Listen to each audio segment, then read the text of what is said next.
Hello friends. मैं विनय निर्भीक। Friends, आपका एक बार फिर से हमारे चैनल पे स्वागत है। फ्रेंड्स, मैं आपको पहले भी अलर्ट किया था कि आपका आरआरबी ग्रुप डी एग्ज़ाम कभी भी शुरू हो सकता है, क्योंकि ये रेलवे है, इसका कोई ठिकाना नहीं है। ठीक है। और मैं फिर से एक बार आपको अलर्ट कर रहा हूँ। आपको मालूम होगा एक फ़िक्स डेट भी वायरल होने लगा है। ठीक है, जिसकी मैं कोई गारंटी नहीं दे सकता हूँ, ना ही उसकी पुष्टि कर सकता हूँ कि वो डेट रियल है या फेक है। ठीक है। तो उस पर मैं अपनी तरफ से कुछ नहीं कहना चाहूँगा। हो सकता है उसी डेट से एग्ज़ाम स्टार्ट हो जाए या फिर ना हो, वो मैं नहीं जानता हूँ। ठीक है। लेकिन मैं कुछ ऐसी बात बताऊँगा जहाँ से ये फिर लग रहा है उम्मीद कि हाँ, कि एग्ज़ाम जो है बहुत जल्द स्टार्ट होने वाला है। ठीक है, आप देख रहे होंगे कि मैंने थंबनेल में कुछ लिखा हुआ है, RRB group D exam date 2021।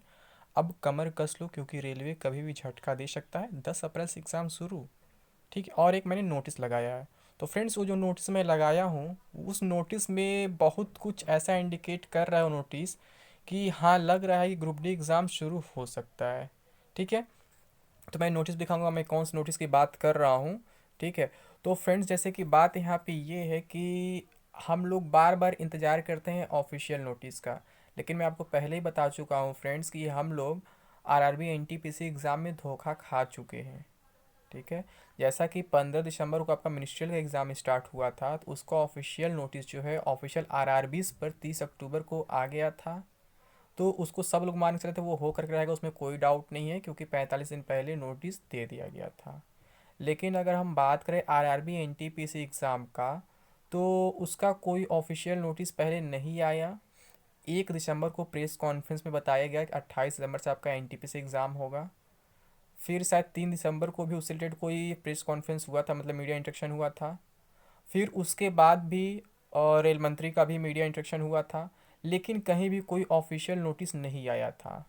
लेकिन जो ये 2-3 मीडिया इंटरेक्शन हुए थे, उसमें कुछ बातें ऐसी बताई गई थी जो एनटीपीसी में हूबहू सही हुई हैं। हूबहू तो नहीं कह सकते, स्टार्टिंग तो उनका हो गया है, लेकिन एंड तो नहीं हो पा रहा उस हिसाब से। ठीक है। यानी कि उस मीडिया इंटरेक्शन में बताया गया था कि आपका एनटीपीसी एग्ज़ाम जो है 28 दिसंबर से स्टार्ट होगा। लगभग 2 मीडिया इंटरेक्शन हुआ था बैक टू बैक एकदम। ठीक है, बहुत जल्द जल्द। तो उसमें बताया गया था आपका एनटीपीसी एग्ज़ाम 28 दिसंबर से एग्ज़ाम स्टार्ट होगा। तो वहाँ पे मैं बिल्कुल मना कर रहा था, क्योंकि रेलवे के इतिहास में वो पहली बार हुआ था कि बिना आरआरबी कोई ऑफिशियल नोटिस दिए और प्रेस कॉन्फ्रेंस के बेस पे ही कोई एग्ज़ाम कराया जाए। ठीक है। तो मुझे कोई उम्मीद नहीं था। मेरे साथ बहुत से ऐसे लोग थे जो मेरे सपोर्ट में थे कि हाँ, एग्ज़ाम 28 दिसंबर से स्टार्ट नहीं हो पाएगा, क्योंकि जो 15 दिसंबर से एग्ज़ाम हो रहा है मिनिस्ट्रियल आइसोलेटेड वाला, उसका 30 अक्टूबर को नोटिस दे दिया गया था, लेकिन एनटीपीसी का नहीं दिया गया है। यानी कि एनटीपीसी में कुछ ना कुछ जरूर प्रॉब्लम है, इसलिए ऑफिशियल नोटिस नहीं दिया जा रहा है। यानी कि जब ऑफिशियल नोटिस नहीं दिया जा रहा है तो एग्ज़ाम नहीं हो पाएगा। ठीक है फ्रेंड्स। और सेम सिचुएशन अब यहाँ ग्रुप डी में बन रहा है। तो फ्रेंड्स, हम ये नहीं चाहते हैं कि जो एनटीपीसी में हमसे या हमारे साथ आप लोगों से गलती हुई है वो ग्रुप डी में हो। क्योंकि आप दोनों प्रेस कॉन्फ्रेंस देखे होंगे और आप रेल मंत्री का ट्वीट भी देखे होंगे। दोनों प्रेस कॉन्फ्रेंस में यही बोला गया था कि या तो मिड मार्च से स्टार्ट हो जाएगा ग्रुप डी, या फिर, क्योंकि वो मिड मार्च इसलिए बोल दिए थे क्योंकि मिड मार्च उनको लगता था कि एनटीपीसी का एग्ज़ाम ओवर हो जाएगा। और फिर दोबारा क्या बोले थे, जैसे 2 बार उस पर प्रेस कॉन्फ्रेंस हुआ, तो दोबारा ये बोले थे कि अप्रैल फर्स्ट वीक से ग्रुप डी स्टार्ट हो जाएगा। अब मैं दोनों प्रेस कॉन्फ्रेंस से दिखाऊंगा नहीं तो वीडियो काफ़ी लंबा हो जाएगा। और हमेशा आप लोग का यही कंप्लेन रहता है कि वीडियो लंबा हो जा रहा है, वीडियो लंबा हो जा रहा है। ठीक है। अब कुछ लोग अपना ज्ञान यहाँ पे ये बांटेंगे कि अप्रैल में एग्ज़ाम पॉसिबल नहीं है, मई से एग्ज़ाम स्टार्ट होगा। तो फ्रेंड्स, जो दिमाग में आप लोग के चल रहा है वही बात मेरे भी दिमाग में एनटीपीसी के टाइम चल रहा था, लेकिन मैं धोखा खा चुका हूँ। इसलिए मैं आपसे ये नहीं कहूँगा कि आप लोग मई का इंतज़ार करें। ठीक है। मान लीजिए मिड मार्च तो बीत चुका हो, पॉसिबल नहीं है, क्योंकि अभी एनटीपीसी भी आपका चल रहा है। लेकिन मैं कैसे कह रहा हूँ कि अप्रैल में पॉसिबिलिटी बन रही है या फिर एग्ज़ाम स्टार्ट हो सकता है, और अभी जो कि आपका एनटीपीसी कंप्लीट भी नहीं हुआ, तो इसके पीछे कुछ रीजंस हैं जो आपको मैं दिखाऊंगा, समझाऊंगा कि पॉसिबिलिटी क्यों ऐसी बन रही है। ठीक है। तो सबसे पहली पॉसिबिलिटी तो इस बात की हो जाती है फ्रेंड्स कि ये लोग अपनी ज़बान को सही साबित करना चाहते हैं, जैसा कि एनटीपीसी में हुआ था। नोटिस तो इन्होंने कोई नहीं दिया था, प्रेस कॉन्फ्रेंस करा लिए, 28 दिसंबर को एग्ज़ाम हुआ, तो 17 दिसंबर को इन्होंने इंटीमेशन का नोटिस दे दिया केवल फर्स्ट फेज़ वालों के लिए। ठीक है, कि हाँ, 28 दिसंबर से फर्स्ट फेज़ में कुछ कैंडिडेट्स का एग्ज़ाम होगा। तो वहाँ पे क्या था, वहाँ पे जैसे कि मैं 17 तारीख या 16 तारीख तक कहता रहा कि एग्ज़ाम नहीं हो पाएगा, लेकिन इन्होंने अचानक दे दिया इंटीमेशन का लिंक। तो अब सेम सिचुएशन यहाँ ग्रुप डी में भी बन सकता है। इन लोगों को अगर अपना बात केवल सही कराना होगा तो ये लोग किसी भी हद तक जा सकते हैं, भले इनका कोई प्रिपरेशन ना हो। और आप एनटीपीसी का हाल देख ही रहे हैं, भले इन्होंने 28 नंबर से एग्ज़ाम स्टार्ट करा दिया, बट मार्च में भी एग्ज़ाम कंप्लीट नहीं हो पाया, अप्रैल में भी कंप्लीट हो पाएगा कि नहीं हो पाएगा पूरा अभी कोई नहीं जानता है। ठीक है, वैसे चांसेस है अप्रैल में शायद कंप्लीट करा भी दे। ठीक, तो इसी वजह से मैं कह रहा हूँ फ्रेंड्स कि पॉसिबिलिटी जो ये कह रही है कि आपका एग्ज़ाम बहुत जल्द स्टार्ट होगा, लेकिन कुछ जो रीजंस है मैं दिखाने जा रहा हूँ, वो ध्यान से देखिएगा, ध्यान से समझिएगा। ठीक है, और कुछ लोग जो कोरोना की बात कर रहे हैं, कोरोना की वजह से एनटीपीसी देर हो कर रहा है, मतलब 6 पे जितने कम कैंडिडेट्स को बुलाया है, या फिर इस वजह से ग्रुप डी का भी नहीं हो पाएगा, तो ये लोग मतलब अपने आप को धोखा देंगे। मैं यही कहूँगा फ्रेंड्स, मैं कंफर्म अब कुछ नहीं कहने वाला हूँ क्योंकि मैं धोखा खा चुका हूँ। मैं बस यही कहूँगा कि आप लोग प्रिपेयर रहें और चांसेस बन रहे हैं एग्ज़ाम स्टार्ट होने के। ठीक है, मैं आपसे यही कहूँगा। कंफर्म नहीं कह पाऊँगा कि रेलवे कब क्या चेंज कर दे रहा है, कोई नहीं जान रहा है। रेलवे ने बहुत ऐसी बातें कही थी जो फॉलो नहीं हुआ है। ठीक है, और कुछ बातें उसमें फॉलो भी हुई हैं। मैं कई बार ये बात रिपीट किया था कि रेलवे ने कहा था कि आप जब एग्ज़ाम देने जाएंगे तो लैब में एक एक सीट का गैप रहेगा, यानी कि अगर कंप्यूटर नंबर 1 पे कोई बैठा, 2 पे नहीं बैठेगा, 3 बैठेगा।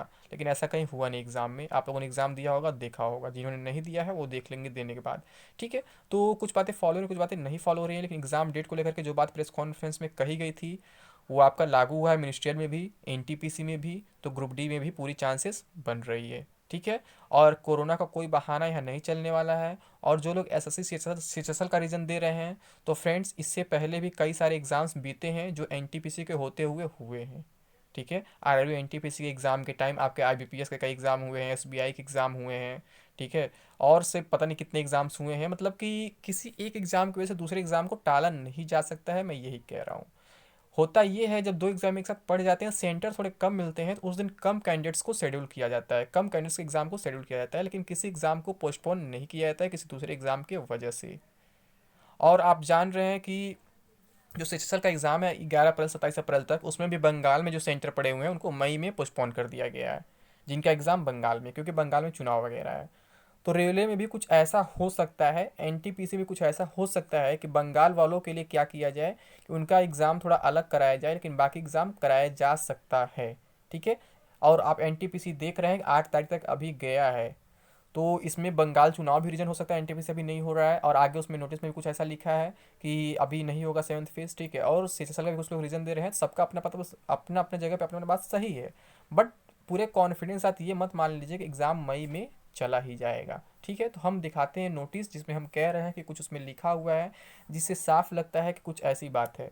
ठीक है, और नोटिस कोई और नहीं है, वो एनटीपीसी 6th फेज का ही नोटिस है, और जो आया था 6th फेज के लिए उसी में कुछ ऐसा मतलब इंडिकेशन है कि लग रहा है कि ग्रुप डी भी इसी बीच स्टार्ट हो जाएगा। ठीक है, तो देखिए 6th फेज का जो नोटिस आया था, इसमें क्या लिखा हुआ है, आपका जो 6th फेज है आपका एनटीपीसी का, वो 1, 3, 5, 6, 7, 8 अप्रैल को होगा, जिसमें 6 लाख कैंडिडेट्स हैं। यानी कि आप देख रहे हैं ऑन एन एवरेज माना जाए एक दिन में 1 लाख कैंडिडेट का एग्ज़ाम हो रहा है। ठीक है, तो इस हिसाब से आप देख सकते हैं कि 8 अप्रैल के बाद अगर देखा जाए तो रेलवे का डेट खाली हो जा रहा है। क्यों क्यों खाली हो जा रहा है, मैं दिखाता हूँ अभी आगे। देखिए क्या लिखा है, ऑल अदर रिमेनिंग कैंडिडेट्स, मैं 5th वाला लाइन पढ़ रहा हूँ। All other remaining candidates will be scheduled in due course as and when the dates are finalised. यानी पहली बार ऐसा लिखा है ड्यू कोर्स में उन्हें बताया जाएगा और जब डेट फाइनलाइज कर दिया जाएगा। इससे पहले बोला जाता था रिमेनिंग कैंडिडेट्स का एग्जाम होगा सब्सिक्वेंट फेज या फेजेस में होगा, ऐसे बताया जा रहा था, लेकिन अभी यहाँ ऐसा नहीं लिखा है डायरेक्टली।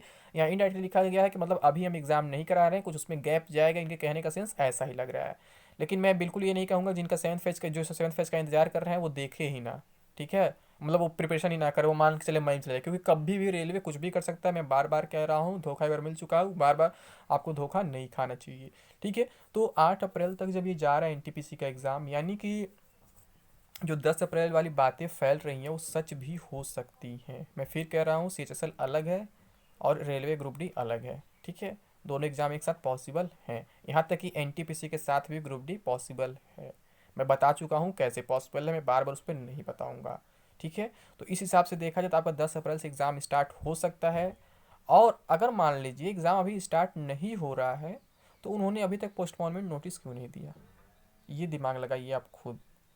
क्योंकि अगर कोई ऑफिशियल नोटिस आता है किसी एग्ज़ाम डेट को लेकर के, तो अगर उस डेट पे एग्ज़ाम नहीं हो पाता है तो एक पोस्टपोनमेंट नोटिस दिया जाता है कि हाँ, हम कुछ कारणों से, होता है ना, अनअवॉइडेबल रीज़न से हम इस एग्ज़ाम को इस डेट पे नहीं करा पाएंगे, तो हम पोस्टपोन करते हैं, आगे का डेट हम बाद में बता देंगे, साइट आप चेक करते हैं, ऐसा कुछ लिखा रहता है इंग्लिश में, ठीक है। तो फ्रेंड्स, यहाँ पे तो अभी तक कोई नोटिस नहीं आया है पोस्टपोनमेंट का, तो आप कैसे सोच ले रहे हैं अपने मन से कि एग्ज़ाम जो है अप्रैल में नहीं स्टार्ट हो पाएगा, मई में चला जाएगा? कोई रीज़न आप दे पाएंगे, वैलिड रीज़न आप दे पाएंगे? जो लोग मई मई बोलते हैं कि मई से स्टार्ट होगा, कोई वैलिड रीज़न आपके पास नहीं मिलेगा।